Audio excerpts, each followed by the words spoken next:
जय श्री राम प्रिय दोस्तों कुंभ स्नान के माध्यम से व्यक्ति के अच्छे व बुरे कर्म के संबंध में एक प्रसंग के माध्यम से महत्वपूर्ण आज बात करने का मैंने प्रयास किया है। देखिए, कुंभ स्नान चल रहा था।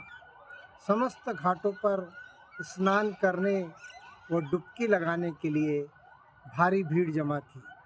तभी आकाश मार्ग से शिव शिव भगवान और पार्वती जी गुजरे। पार्वती जी ने इतनी भीड़ का कारण पूछा तो शंकर भगवान ने कहा, कुंभ स्नान करने वाले स्वर्ग जाते हैं, उसी लाभ को प्राप्त करने के लिए यहाँ इतनी भीड़ जमा है। पार्वती जी का कौतूहल तो शांत हुआ, पर नया संदेह उपजा कि इतने सारे लोग स्वर्ग कहाँ पहुँच पाते हैं। यह संदेह जताकर भगवान शंकर से उन्होंने समाधान चाहा। तब भगवान शंकर बोले, शरीर को गीला करना एक बात है और मन की मलिनता धोने वाला स्नान ज़्यादा महत्वपूर्ण है। अतः मन की मलिनता धोने वाले ही स्वर्ग जाते हैं। तब पार्वती जी का संदेह घटा नहीं बल्कि बढ़ गया। वो बोली, ये कैसे पता चले कि किसने शरीर धोया और किसने मन सजोया। भगवान बोले, यह व्यक्ति के कर्म से जाना जाता है। इस उत्तर से भी समाधान न होने पर उन्होंने प्रत्यक्ष उदाहरण से समाधान करने हेतु भगवान शंकर कुंभ मेले में कुरूप कोड़ी बनकर तथा माता पार्वती को सुंदर सजाकर दोनों वहाँ पर बैठ गए। कुंभ के यात्रियों की भीड़ उन्हें देखने के लिए रुकती और उनके अनमेल स्थिति के बारे में पूछताछ करती। तब पार्वती जी ये रटा रटाया हुआ विवरण सुनाती कि ये कोड़ी मेरा पति है, हम गंगा स्नान की इच्छा से यहाँ पर आए हैं। गरीबी के कारण इन्हें कंधे पर रखकर मैं लाई हूँ। बहुत थक जाने के कारण थोड़े विश्राम के लिए हम लोग यहाँ बैठे हैं। अधिकांश लोगों की नीयत दिखती।